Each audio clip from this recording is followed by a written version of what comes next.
a lot of us in this room are battling battles that are not physical battles. They're emotional, they're mental battles that are going on inside of our mind.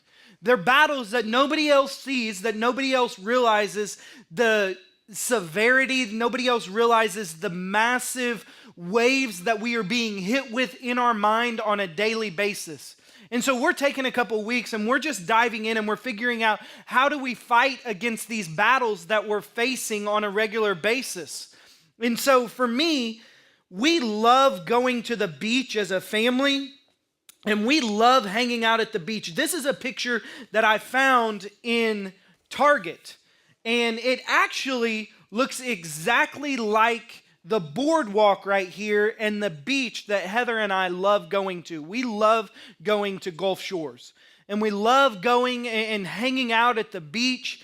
And so we love just going and hanging out in the water and swimming and playing around and just having a blast. One thing that I love about the beach is the beach is one of those places where when you go to the beach, everything else seems to just kind of slow down in life. Where it's not just a crazy speed of life, everything hitting you really, really fast. This is one of those vacations for us that we really do nothing. Like there are vacations you go on and then you come back exhausted from the vacation and you need a vacation from the vacation. For us, that's not the beach. We go and we just sit on the beach and we eat crazy food and just get fat and still try and look muscly in our swimsuits.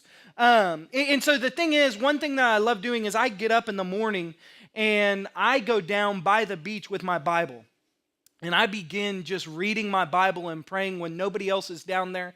And I like watching the sun come up over the horizon right there just as it glistens off the ocean. And as I'm watching that, man, it is just incredible to see the waves just kind of come and crash right in there on the shore. And you sit there and you just watch that and nobody's around. And you're able to just sense a closeness to God that sometimes in the busyness of life, we miss. Because life gets crazy and everything around us, there's always the lights going on, there's always an activity that's taking place, there's always something that's happening. And because of that, oftentimes God gets pushed to the back burner. But when I go to the beach, man, it's that time of just focus and that time to where I just really get to see the bigness of who God is and the greatness of who God is in my life. And so we spend the day just hanging out, just swimming in the ocean, man, playing in the waves, building sandcastles. And then we go eat and we just stuff ourselves full of food. But then what we do is we always come back at night. And there's something that's just beautiful about going to the beach and watching the sun set. And as we just play and run through the water and throw the football, throw the frisbee and just have fun, just going and walking on the beach and feeling the sand between your toes, man, watching the sun go down right there on the beach, there's just nothing like it. And watching and hearing those waves as the sun goes down, man, it is just an incredible experience. Well, I want to tell you about a story in the Bible where Jesus was on a boat. And it's found in Mark chapter 4, and it starts in verse 35, and it says this: when evening had come, he said to the disciples, "Let us go over to the other side." Leaving the crowd behind, they took him along. And just as he was in the boat, there was also other boats with him. A furious storm came up, and the waves broke over the boat, and it was nearly swamped. Jesus was in the stern, sleeping on a cushion. And the disciples woke him and said to him, "Teacher, don't you care if we drown?" And he got up, he rebuked the wind, and he said to the waves, "Quiet, be still." And then the wind died down, and it was completely calm. And he said to the disciples, "Why are you so afraid?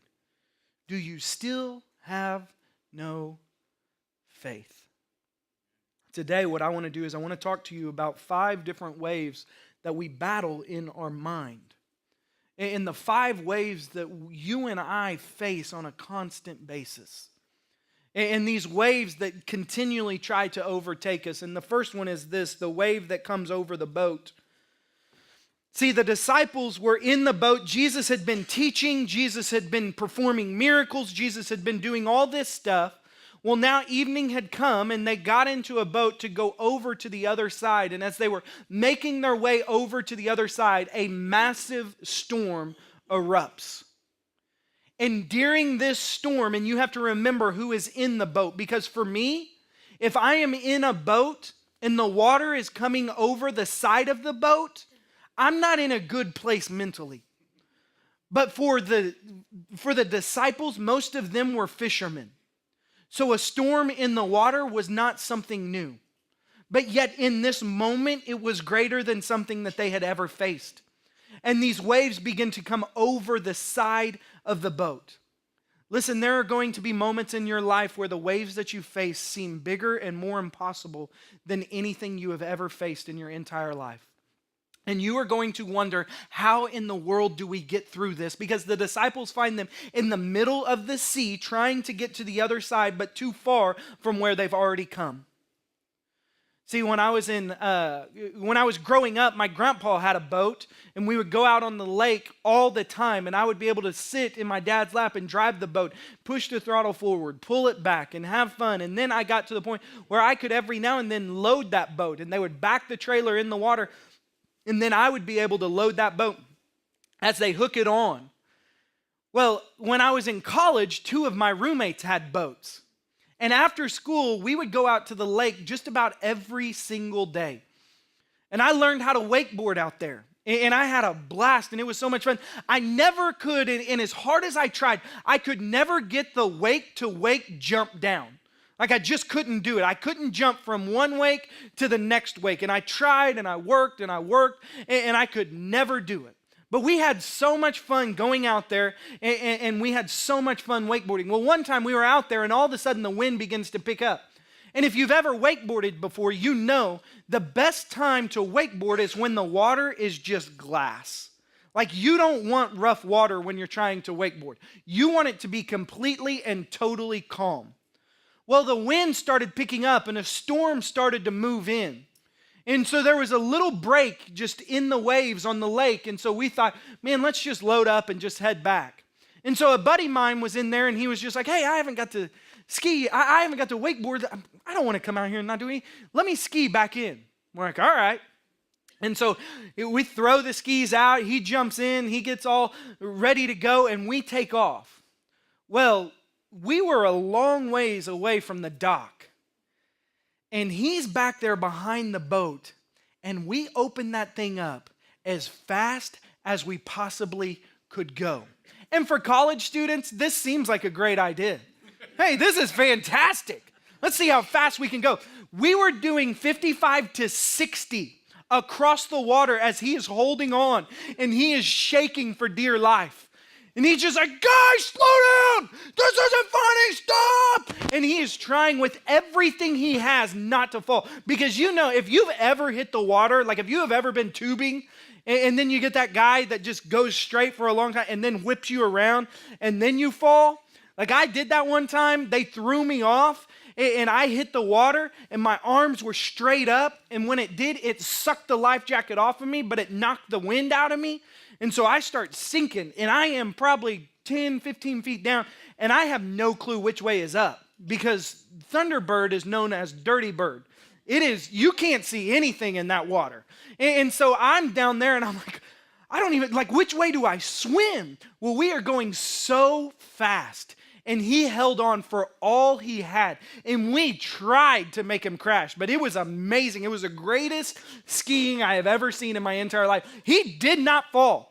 And we get back to the boat dock, and when we get back to the boat dock, he won't even climb in the boat. He is so mad. He just swims over to the shore, and then he's laying on the beach just exhausted. And so we're loading the boat up. And when we go to load the boat up, the guy that owns the boat jumps out, and he's going to get his truck. He backs the trailer down in there. Well, then my buddy's in the driver's seat, Tyler, and he's just like, all right, let's go. And we've loaded a boat, I don't know how many times.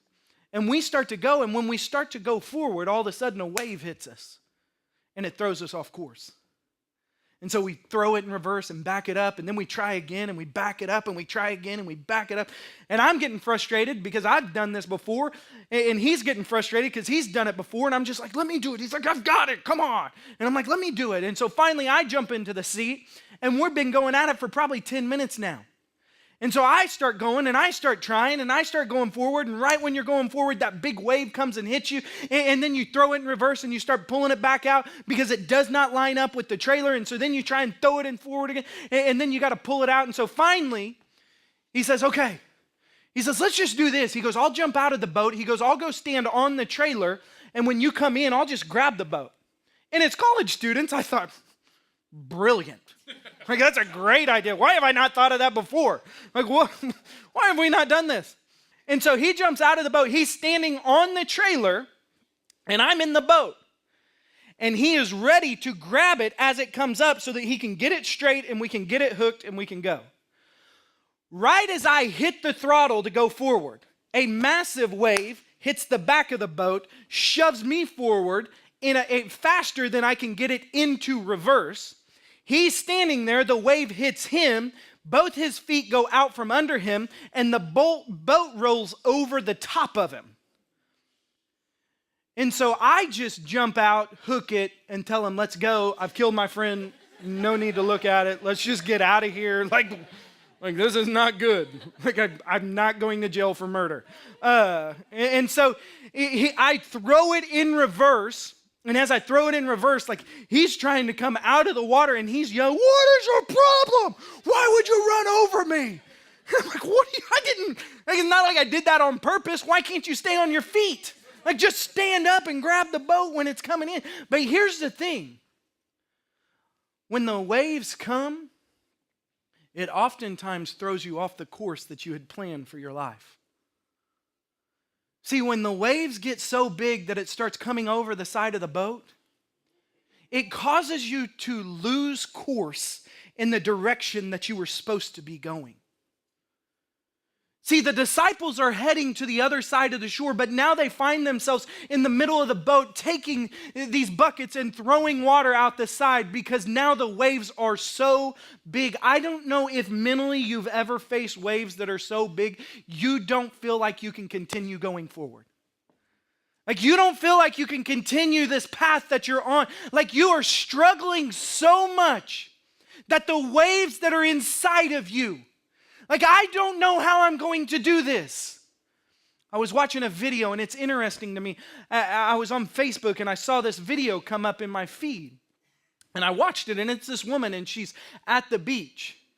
And she turns to go out of the water. And as she goes, a wave hits the back of her legs, and she falls back, and she falls over, and she rolls back down into the water. And the current kind of gets her a little bit, or the undertow.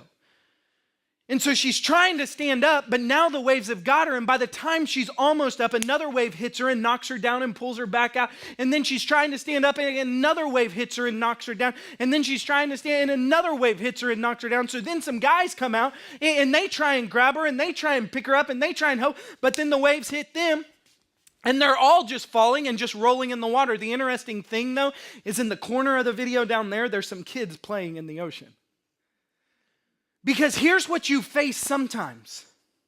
The same wave that is hitting you doesn't impact other people the same way that it impacts you. Because sometimes depression in your mind causes you to look and to see something that everybody else thinks is so beautiful and so fun. But yet you see it as misery. And you see it as gray. And you see it as pain. And you see it as hurt. Because there were kids playing just right over here in the water, but yet right here there is a woman who was struggling to just stand up in the same wave that the kids were playing in. See, some of you are battling a wave in your mind that is so powerful you're wondering, how in the world is everybody else getting out of bed every single day? How in the world are people putting a smile on their face? How in the world are people making it? Like when you go stand on the edge of the beach and you look out into the water And you start seeing everybody else. And they're having so much fun. They're throwing the football. They're diving. They're surfing. They're doing all this stuff. And you're standing there and you're looking and you are seeing the same thing as them, but your perspective and your eyes are seeing something totally different. See, the disciples were seeing something that they thought was too great for them, that they knew was too great for them. And there were waves that were beating them down. And they didn't know what to do.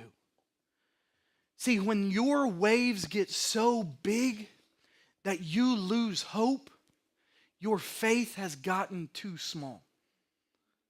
When you get to a point in your life where the waves in your life are too much for you to handle, are too much for you to carry, then the faith that you have been trusting in has become too small in your life.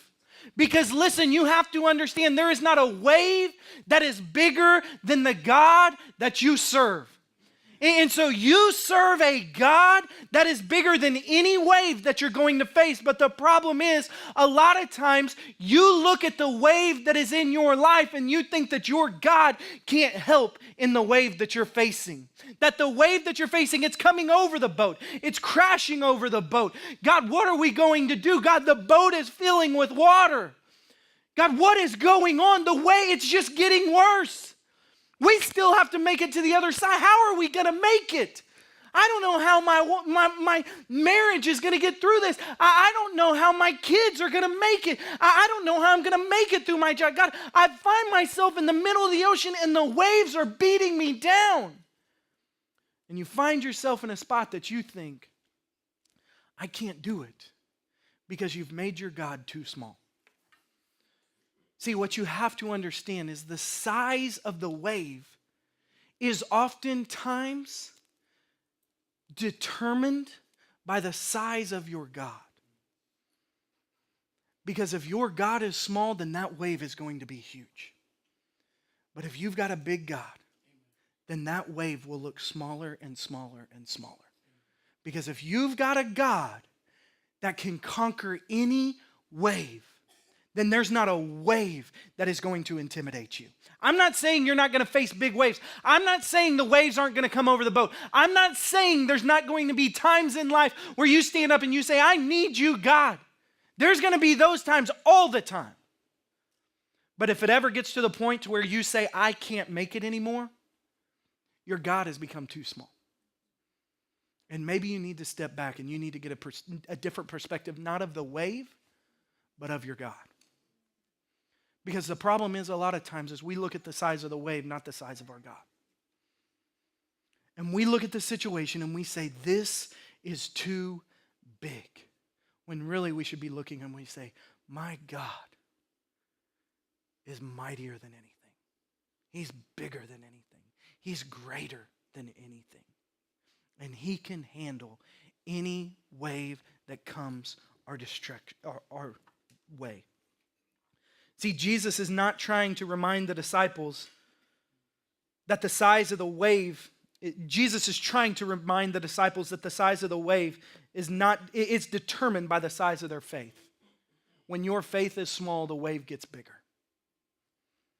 See, don't look at the size of the wave, grow your faith. The wave is always big when your faith is small. The wave is always big when your faith is small. It's like a child putting a baby in a bathtub, and when you go and you set that baby in the bathtub, and you start splashing that water a little bit, what do? But then when you sit in that same bathtub and you do the same thing, it has zero effect on you. Because here's part of the problem. Your spiritual maturity is still that of a child. And you have to start moving forward in your relationship with the Lord, and you have to begin to grow. Because you're facing spiritual adult problems that you should be able to handle, but you haven't grown spiritually, and so they're absolutely overwhelming to you. And so for us, in order to face these waves that are in our mind, we have to grow the God that we serve in our mind. He has to become bigger and he has to become greater so that the problems of this life become smaller. But the second thing is this: the waves that are in the dark. Jesus was in the stern sleeping.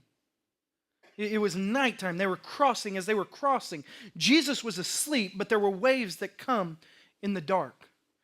See, one thing that we love doing is we love going down to the beach. And when we go down to the beach late at night, you stand in the water. And when you stand in the water and those waves hit you, it's interesting how in the dark, they're a lot more powerful than they are when the sun is out. Because those same waves that you face during the day, when they come at night, all of a sudden, they seem a lot more powerful. See, because it's oftentimes the hardest hits that you take in life are the hits that you don't see coming. When I was in high school, what we would do is we would always try and make each other look bad when we were trying to flirt with girls.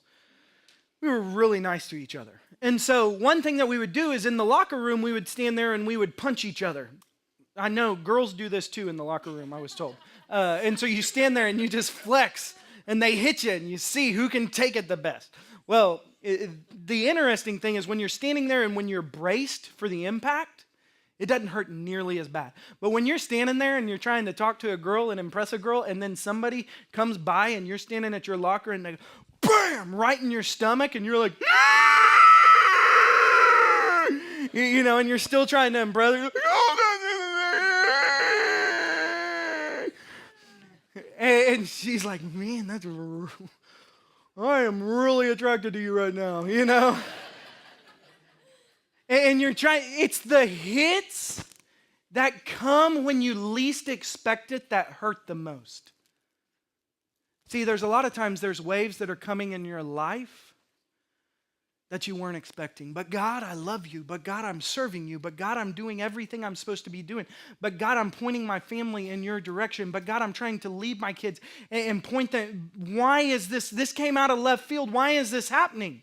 Why is this falling apart? Why now is the enemy attacking in such a way that it's so hard for me to comprehend? Why? Because the hits that you don't see coming often hurt the worst. Because when you stand in the ocean in the dark, and as those waves come in, it's interesting how hard it is to stand there when you don't see them coming. You can hear them, but you stand there and you can't see anything, and as you can't see anything, you just feel it. And so you stand and you try and get your grip, and you just feel it again. And you just keep getting hit. But here's the interesting thing. When you turn the flashlight on and you see the hits coming, it gives you the chance to stand the way that you were supposed to stand and prepare for the hits that are coming your direction. Here's the thing. Light always drives out darkness. The enemy is coming to kill, steal, and destroy. He is a sneak attack artist. He is not letting you. The enemy does not stand up and go, hey, Johnny, here I come. Get ready. I'm fixing to attack you, and here's where I'm attacking you. I'm fixing to come in. I'm fixing to come after your family. I'm fixing to come after your marriage. I'm fixing to come after the church. I'm fixing to come. He does not stand up and wave his arms. It's an attack that most of the time we don't see coming. You never see a lion when he's out on the prowl and he's in the bushes and he's hunkered down, stand up to all the gazelle that he's fixing to try and eat and go, hey, here I come, guys. Get ready. No, he crouches down and then he sneaks in, and out of the blue, while their head is still down, while they're still eating, the next thing he knows, those gazelle are on the ground and they're being eaten. It's the same thing the enemy wants to do to you. You and I have to understand we're not just living a physical world, we are fighting a spiritual battle. That the enemy is after you, he's after your marriage, he's after your family. And he wants to do everything he can to destroy you, because if he gets to you, everybody that you are trying to influence then is affected by your response to the attack that you're under. And so now everybody's watching the way that you're leading, the way that you're living your life, and you're saying, I trust God. But the problem is, a lot of times we trust God when things are good, but when things get hard and we don't see the attack coming and we don't feel the wave, we don't see the wave as it comes and hits us, then all of a sudden, where's God? What's going on? Why is it getting so hard? I don't understand. The waves in the dark are always bigger and more powerful. But here's the thing, light always drives out the dark. You have to run to the light.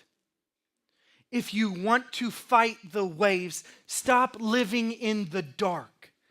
If you want to withstand the attacks that are coming and the waves that are going to flood your mind, you have to run to the light of the Word of God, and you have to shine truth on the situation. Because sometimes your feelings are going to lie to you, and they are going to deceive you. And in the darkness of night, they are trying to tell you something that is not true. And so you have to go to the Word of God, the truth of God, and you have to stand on that, not on your feelings. Your feelings are a liar. Listen, your feelings are a liar. They will deceive you every single time. I was watching, last night, I was watching the news. And on the news, they were doing a segment to where there is a movement trying to change that we no longer call babies babies. We call babies theybies. I'm serious. Like, I know you're lying. I'm serious. They feel like by the age of 4, a child is mature enough and has a capacity enough to choose what gender they want to be. And so instead of a child being born and you walking out and going, we're having a boy, you walk out and you're going, we're having a they, and they'll choose at the age of 4 what they are. See, here, this is, it's the, like, I watched this segment last night. There was an interview on Fox News about this. And they were talking totally incomplete. Here's the thing. Feelings cannot drive truth. If you let your feelings navigate your life, your feelings will always take you in a direction that is not truth. Your feelings will lie to you. Because there are times in my life that I don't feel like loving Heather. Shocked, I know. It's true, though. Rarely, but true. But there are feelings inside of me sometimes that I'm just like, I don't feel like loving you. But then I have to go back to truth. I love you, Heather. And thank you. Somebody does at least. But then we have to go back to truth. And we have to realize that there is something greater than my feelings. And a lot of times the circumstances in your life, the darkness that comes in your life, and when it hits, it is driven by emotion. And you cannot rely on your feelings or your emotion. You have to go to the truth of God, and you have to rely on what Scripture says to be true.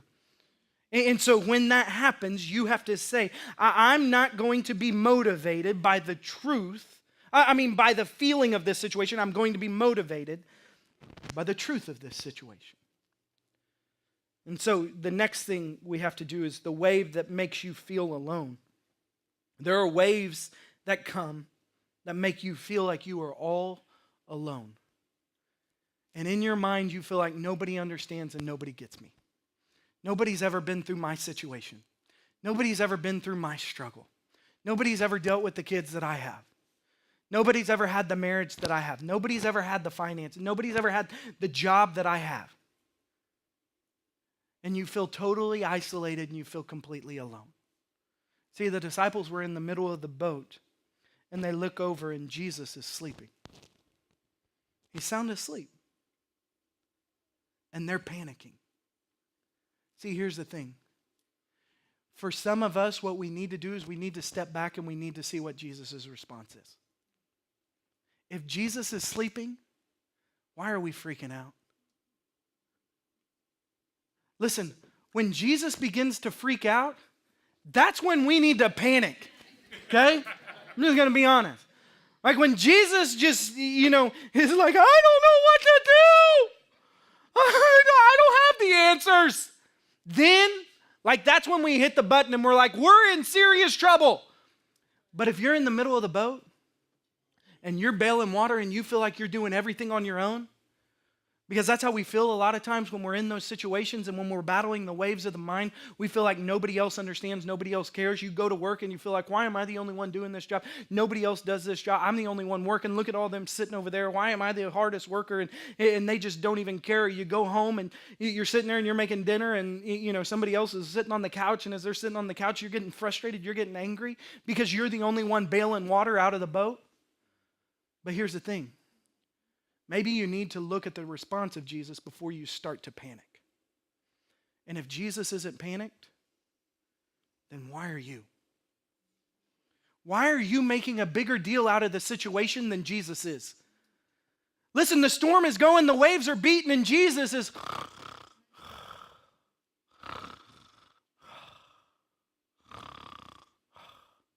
But yet you're there going, what is going on? We're all going to die. Like, we can't make it to the edge of the boat. This is not good. I don't know what I'm going to do. Like, how is my family going to make it? How's my finances? What am I going to do in my job? My marriage? What is going on? And Jesus is just sitting over there. Because here's the thing. We're making bigger deals out of these waves in our mind than Jesus is. And if Jesus isn't making a big deal, then we need to calm down. You've got a God that is bigger than any wave that you face. You've got a God that is stronger. He's the creator of the wave. You think that wave is really that big of a deal to him? But yet we make them such a big deal. And we need to just step back and we need to say, okay, God, what is your response to this situation? And if you're okay, then I'm okay. If you're calm, I'm calm. But sometimes we feel isolated and alone. And we've got to fight back for the truth, because truth says this: I will never leave you, I will never forsake you. I will never leave you, I will never forsake you. Because a lot of times we feel like we're walking through the situation alone and nobody understands. And what we need to do is turn around and we need to see that there is a God right there with us. We are not alone. We are not walking through this life alone. But he also says this. He says, when you are weak, I'm strong. See, when you feel like you can't and you've done all that you can and you've been scooping the buckets in the boat and you've been throwing them out over the side and you feel like you're doing all the work on your own, God says, okay, I'll step in. Because where you think you can't and where you know you can't, I can. And I will. And so you serve a God who can and who will. But the next wave that we hit sometimes is this: the waves that we create for ourselves. Sometimes we just do dumb things. Let's just be honest. And we create waves that we were never meant to create, like my kids. Okay? My kids sometimes, what they end up doing is Wednesday night, we get home from church and it's about 9:30 and we're like, hey, go get your PJs on, go crawl in bed. Yeah, but Dad, we got a test tomorrow? Whoa, what? I haven't studied for my test yet. I'm not ready for it. We got a test tomorrow. And if I don't study, I'm not going to do very well. Well, shoot, okay. How long have you known about this? Well, the teacher's been really mean. Really? Yeah, terrible. How long have you known? 2 weeks. Really? So now at 9:30 on Wednesday night before the test on Thursday, now all of a sudden you've got a massive wave in your mind because you have put it off and because you've procrastinated. See, some of us, what we're doing is we're building the own waves in our life. We're building these waves and we're blaming them on God. And we're saying, God, why are you sending these waves our way? And he's saying, what are you talking about? Like some of you financially, you're in a crisis because you're spending more than you bring home. And you're trying to keep up with the people around you. And God's saying, listen, this is not my problem. I didn't put you in this situation. You know how much you make. Stop spending more than what you make. Stop trying to keep up with other people. Start living within your means. And you create these waves in your mind where you're up every night. It's giving you ulcers and you just can't sleep, and you're just like, how are we going to make it? How are we going to make the house payment? How are we going to make the car payment? How are we going to make this? How are we going to pay all the bills? I don't know what we're going to do, because we've also got to eat out with everybody all the time and do all this. And we got to go shopping. I've got to have new clothes. You just can't go in the same clothes. Those were last year's clothes. I can't wear last season's stuff. Come on. And we try and keep up with everybody else, and we put ourselves in a position that we were never meant to be in. Some of us are creating our own waves. But here's the thing. There are those waves that will stop. See, you have to understand. The disciples were in the boat. And as they're in the boat, the waves begin to get big. Jesus is sleeping.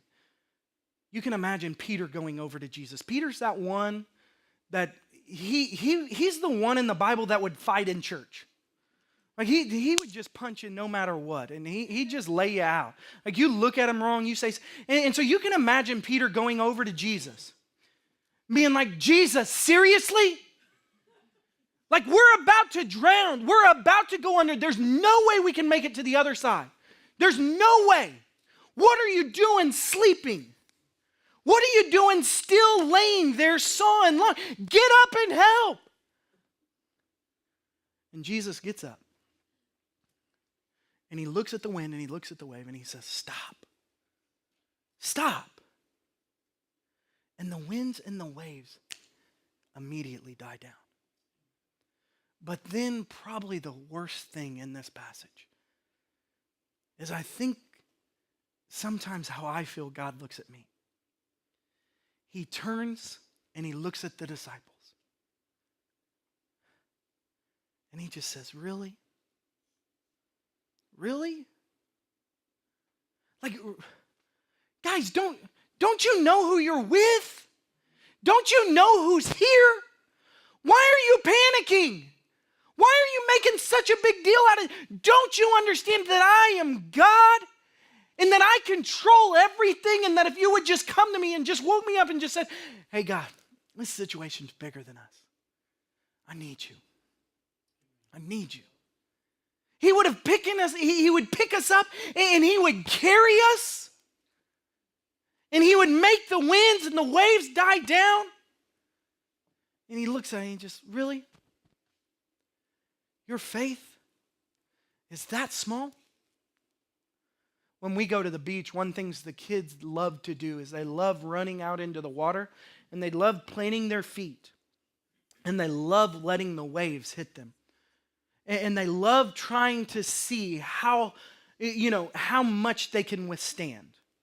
And so they'll let the waves hit them, and they'll kind of stand, and they try not to move, and then they step out a little bit, and so the wave hits them a little higher, and then they step out a little bit, and then the wave hits them a little higher, and then they step out to a point where the wave knocks them over, and then when the wave knocks them over, that undertow all of a sudden grabs them, and they come up panicking. And then they run over to Dad. And they say, Dad, can we do it again with you? In those small waves, we get out there and they're holding my hand, and they're holding my hand, and they're holding my hand. And then as the waves get bigger, they climb up onto my hip. And they know that the waves that they can't withstand, they know their dad can take it. You have to understand, you can't take every wave that comes your way. There are going to be waves that are bigger than what you can handle. But you have a God and a Father who can withstand them all. You have a God and a Father who will put you on his hip and will hold you when your legs, your feet, and your faith are unsturdy.